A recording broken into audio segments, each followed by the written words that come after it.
고영태 씨 얘기인데요. 돈 봉투 받았지만 그 돈 최순실 씨한테 있다. 뭐 이런 얘기를 했습니다. 이 매관 매직 혐의로 기소된 고영태 씨가 첫 번째 재판에서 돈 봉투를 받은 사실을 인정했습니다. 이수희 변호사님. 네. 저 말은 이제 본인은 상품권을 받았지만 얼마인지도 몰랐다. 뭐 이런 얘기를 한 것 같아요. 그러니까 지금 기소가 된 거는 2천만 원 현금하고 200만 원 상품권이 들어있는 걸 받았다. 그렇게 지금 기소가 됐는데 지금 돈 2천만 원, 현금 2천만 원을 받은 것은 전면 부인을 했고 상품권 200만 원이 든 봉투도 받기는 했지만 예. 이것을 나는 최순실 씨에게 줬다. 그 얘기예요. 그래서 지금 고영태 씨 측 변호인의 이제 법리 주장은 이 고영태 씨가 뭐 다른 한국 마사회법 위반도 있고 사기죄도 있지만 국정농단 최순실과 관계된 거에는 알선수재거든요. 그러니까 인천본부 세관의 승진에 관여했다. 그 대가로 부정한 청탁을 받고 돈을 받았다라는 건데 거기에 대해서는 지금 전면 부인을 한 걸로 전면 부인하고 있는 겁니다. 그러니까 쉽게 얘기하면 본인이 인사청탁을 받아서 돈을 받았는데 그 돈의 액수도 모르고 이제 최순실 돌려줬다 뭐 이런 얘기. 인사청탁도 내가 받은 게 아니라 최순실 씨가 받은 거지 나는 인사청탁 받은 거 없다. 그냥 중간에 말만 전달해 준 사람이다라고 해서 혐의를 전면 부인한 겁니다. 그렇군요. 상품권 200만 원을 보지도 않고 최순실 씨에게 전달했다는 고영태 씨 얘기인데요. 과거에 고영태 씨와 최순실 씨가 금전 문제로 다툰 적도 있다고 합니다. 국정조사 청문회 목소리 한번 들어보시죠. 최순실 씨가 고영태 씨 집에 찾아갔다고 들었습니다. 고영태 씨 집에 찾아갔을 때 그 고영태 씨 집에서 무슨 그 물건과 돈을 가져 나왔고 그걸 갖고 서로 그 돈이 본인의 돈이다라고 싸움이 생겼다고 들었습니다. 2014년 최순실이 고영태 증인의 집으로 찾아가 물건과 돈을 가져갔다고 합니다. 맞습니까? 네. 무슨 돈입니까? 그냥 뭐 제가 모아놓은 돈이었는데 그 돈 봉투가 있었는데 그 얼마였습니까? 한 1,000만 원 정도 됐었습니다. 왜 그걸 가져갔나요? 근데 나중에 제가 다시 찾았습니다. 제가 다른 쪽에 깊이 들어가 있어서 나중에 찾게 됐고 나중에 그 시계 같은 경우에는 알겠습니다. 네. 알겠습니다. 네, 계속해서 짚어보죠. 이 얘기부터 두 번째 주부터 함께 하실 김성환 평론가 나오셨습니다. 어서 오십시오. 안녕하세요. 네, 김성환 평론가님, 이제 뭐, 보니까 최순실 씨랑 고영태 씨가 평소에도 좀 돈 때문에 옥신각신이 있었던 것 같은데, 이게 아무래도 상품권 형태로 왔다 갔다 한 거기 때문에 제대로 된 입증이 가능할지가 궁금해요. 이게 추적이 좀 쉽지 않을 것 같다 이런 생각이 드는데요. 방금 전에도 뭐 말씀하셨던 것처럼 세관 본부 쪽에 있는 사무관으로부터 돈을 받았다. 인사청탁의 대가로. 그게 이제 상품권이 200만 원어치였다. 이제 그렇죠. 여기까지 얘기가 나오고 있는데요. 이 돈의 성격도 사실은 명확하게 규정이 안 돼 있어요. 그동안에 얘기가 나온 바로는 그 사무관이 돈을 줬는지 아니면 실제로 세관 본부장으로 임명된 사람이 돈을 줬는지도 명확하지가 않아요. 그러니까 지금 상품권을 받았다고는 하는데 고영태 씨가 만약에 최순실 씨가 가져갔다고 말한다 하더라도 그 과연 추적이 가능할까? 이런 문제가 있고요. 지금 이제 집에서 돈을 가져갔다고 하는 게 과연 이 문제 때문에 가져간 것인지 아니면 최순실 씨하고 고영태 씨가 다른 돈 문제로 얽혀 있어서 가져간 것인지 이게 지금 명확하게 증명이 안 된 상황인데요. 그렇죠. 예. 그래서 그 세간에서 계속 얘기가 나왔고 이 박근혜 전 대통령 변호인 측에서 얘기했던 것처럼 둘이서 돈을 공유할 정도의 관계면은 이거 뭐 불륜 아니냐 뭐 이런 얘기가 그래서 나왔던 거거든요. 그러니까 이게 지금 서로 간에 굉장히 많은 사실들이 막 얽히고 뒤얽혀가지고 고영태 씨 재판에서 도대체 어디까지 이걸 증명할 수 있을지가 아직까지는 좀 명확하지가 않은 것 같아요. 상품권 200만 원이 매간 매직으로 곧바로 연결될 수 있는 부분이 아직은 뾰족하게 밝혀지지 않았으니까요. 최순실 씨와 고영태 씨의 관계에 대한 증언이 하나 더 있습니다. 같이 들어보시죠. 고영태 증인과 최순실의 관계는 어떤 사이였다고 생각합니까? 굉장히 가까운 관계라고 저는 알고 있었습니다. 어떻게 친하게 됐어요? 친하게 된 게 아니라 아니 가까운 측근이지 않습니까? 그 언론에 보도된 거와는 전혀 사실과 다릅니다. 블루케이의 직원으로 있었지 뭐 가까운 측근이고 이런 건 전혀 사실 무근입니다. 그러니까 이현정 의원님, 네. 본인은 뭐 그냥 가까운 측근이고 직원으로 있었다라고 얘기를 하는데 그러면 이 증언만 가면 최순실 씨 돈봉투 심부름을 고영태 씨가 한 거잖아요. 그렇죠. 그럼 관계가 조금 애매한 거 아닙니까? 그러니까 이제 차은택 씨가 증언한 바에 따르면 어떤 카페 같은 데 가면 왜 보통 아무 관계 없는 직원 같은 경우는 바로 앞에 앉지 않습니까? 그렇죠. 근데 옆에 앉아 있더라는 것이죠. 앞에 아무도 없는데.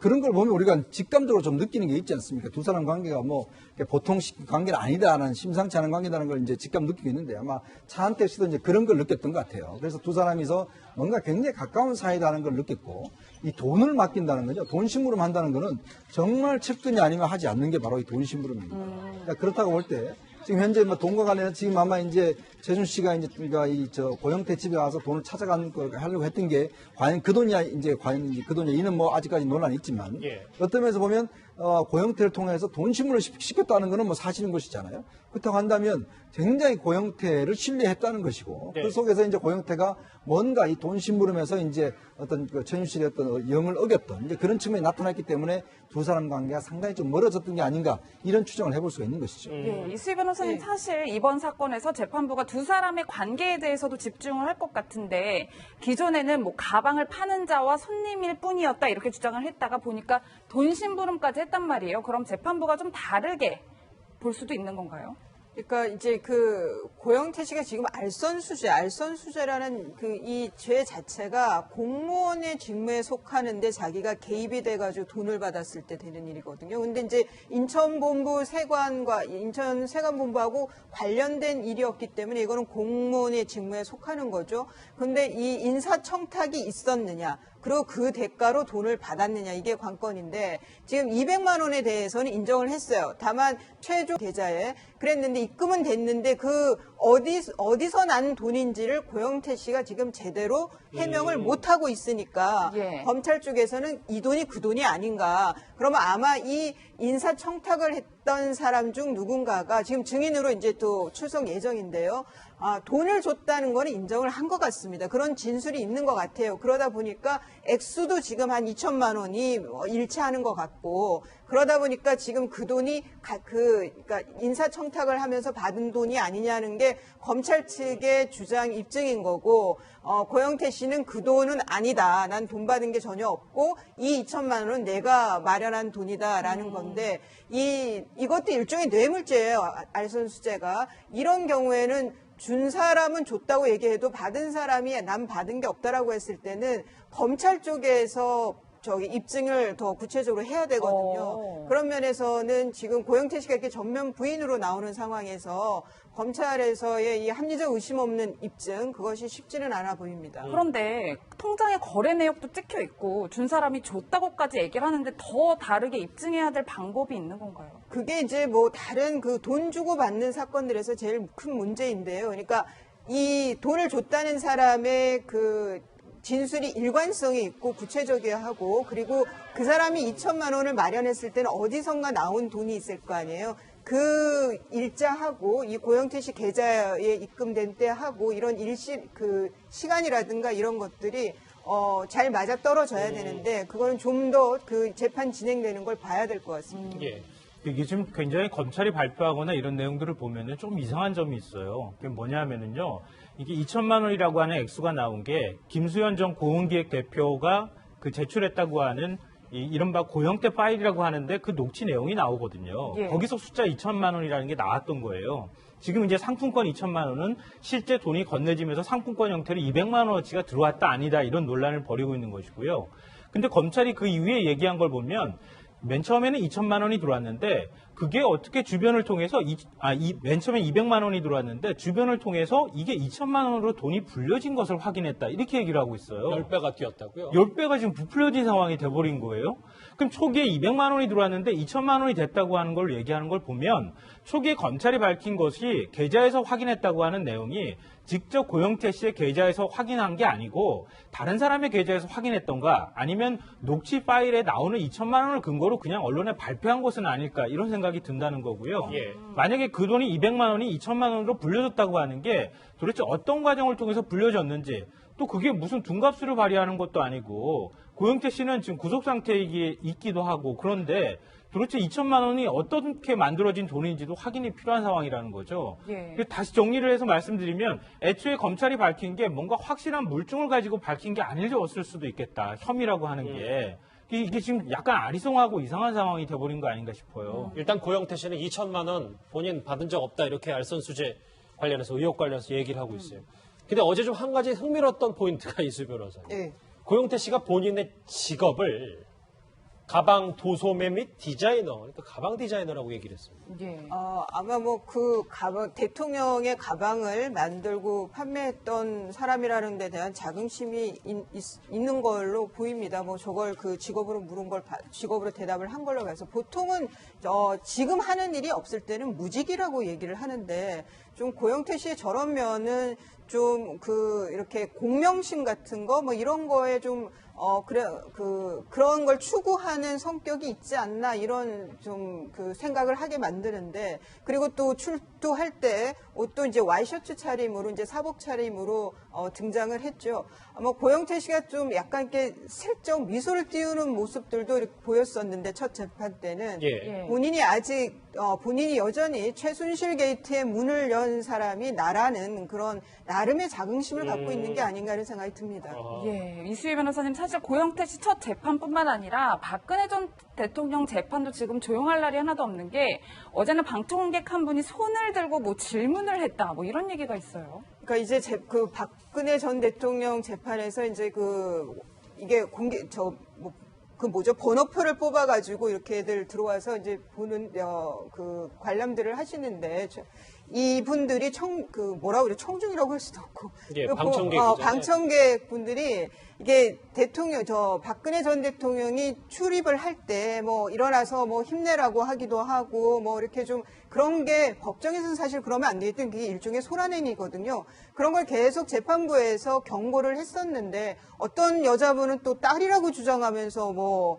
쫓겨나기도 하고 또 어떤 분은 뭐 그러다가 이번에 느닷없이 질문 있다라고 하면서 한 재판 중에. 예. 그러니까 여기에 대해서는 재판부가 굉장히 화가 난 것 같아요. 그래서 일시 신병 확보를 한 상황에서 이 법정 소란에 대해서 어떤 처분을 내릴까를 재판을 했는데 그 남자분이 다행히도 너무 반성하는 모습을 보였나 봐요. 그래서 지금 50만 원 과태료 처분만 내렸는데 이런 일 이후에 또 저런 소란 행위가 있다라고 하면 그분은 감치 명령을 받을 가능성이 더 높아집니다. 질문이 재판 언제 끝나냐는 질문이 들어갑니다. 그 질문한 건데 과태료 50만 원을 내게 생겼군요. 안 했어도 될 질문이었는데 박 전 대통령 관련해서 지금 뭐 방청객도 그렇고 안팎으로 상당히 아직도 정리정돈이 잘 안 돼 있는데 박근혜 전 대통령 지지자 목소리 핵심 지지자입니다. 목소리 하나 들어보시죠. 헌법재판소에서도 박근혜 대통령이 단 10원 한 장 불법으로 뇌물을 받은 사실이 밝혀진 바 없다. 불법 자금을 모으려고 한 것은 전혀 없다는 것이 밝혀졌다. 태극기를 들었던 국민들이 다시 나서야 할 때이다. 박근혜 대통령 무죄 석방 1천만 서명운동에 참여해 주십시오. 그렇게 하루속히 박근혜 대통령을 구속 상태에서 풀려나게 하는 석방 활동에 동참해 주십시오. 진실은 반드시 승리한다.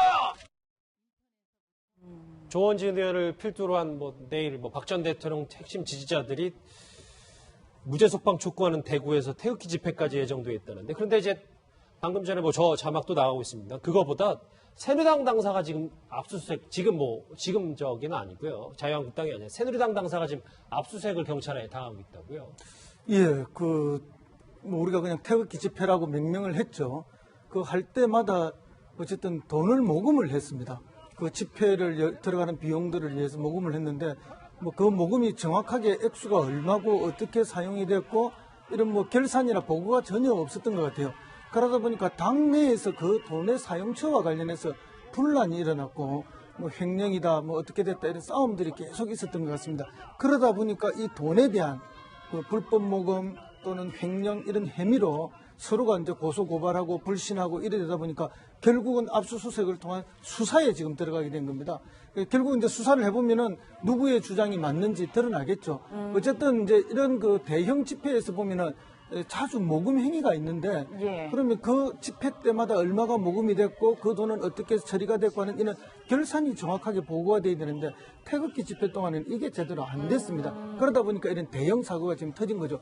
반대로 촛불 집회에서는 매회 정확한 모금액과 집행 내용 그리고 얼마가 남았고 또 얼마가 부족해서 빚을 짓는지를 계속 결산을 했습니다. 그래서 그 문제가 전혀 일어나지 않고 또 많은 빚을 지게 됐을 때는 또 사람들이 더 많은 모금을 해서 그 빚을 갚고 이렇게 했는데 아마 이렇게 극명하게 두 지표의 차이가 이런 데서 드러나는 것이 아닌가 이렇게 보여집니다. 알겠습니다. 고영태 씨 관련 재판 소식과 박근혜 전 대통령, 조원진 의원 얘기까지 짚어봤습니다.